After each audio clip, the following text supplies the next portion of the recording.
Today we honor Dr. Martin Luther King Jr.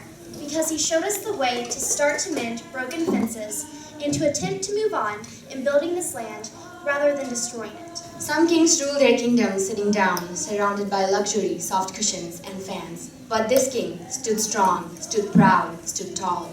My dear fellow clergymen, while confined here in the Birmingham City Jail, I came across your recent statement calling my present activities unwise and untimely. In 1954, the Supreme Court ruled separate but equal unconstitutional. The Supreme Court's decision of 1954 outlawing the segregation in public schools. At first glance, it may seem rather paradoxical for us consciously to break laws. I remember going to restaurants where only white people could eat. I remember being on buses where not everyone could sit in the same part of the bus. On December 1st, 1955, Rosa Parks refused to give up her seat to a white man. When the waiter told students, we don't serve your kind. When the mayor told voters, your vote don't count.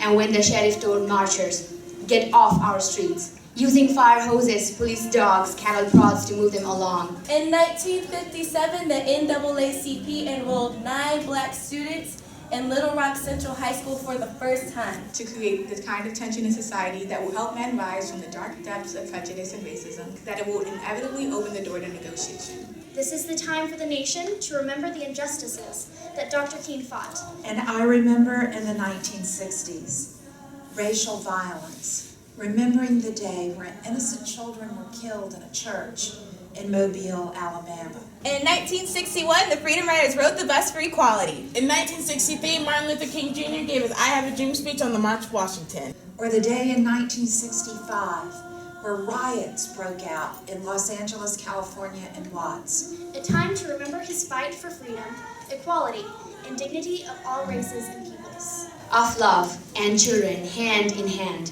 free at last, free at last. Everyone is equal. In 1964, President Johnson signed the Civil Rights Act of 1964, banning discrimination in America. On April 4th, 1968, Martin Luther King Jr. was assassinated in Memphis, Tennessee. They shot him coldly, hoping to see him fall, hoping to put him away, to bring him low. But this king, even in death, even today, stands strong, stands proud, stands tall, and we remember. About the importance of faith, the importance of community, the importance of service, the importance of forgiveness, recognizing the good in the worst of us and the bad in the best of us. And I am reminded that perhaps most of all, he taught us it is love that conquers hatred. And on April 11th, 1968, President Johnson signed the Civil Rights Act of 1968. Peace is not merely a distant goal that we seek, but a means by which we arrive at that goal.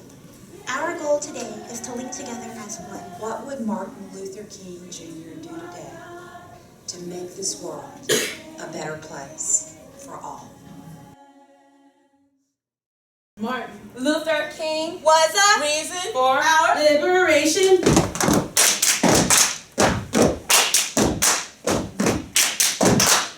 We have several different community outreach programs with TAP for domestic violence in a situation where they need to get out but can't because they have pets or something like that and don't want to leave them. We'll either take the pets, put them up for adoption, or we can hold them for a few weeks for them.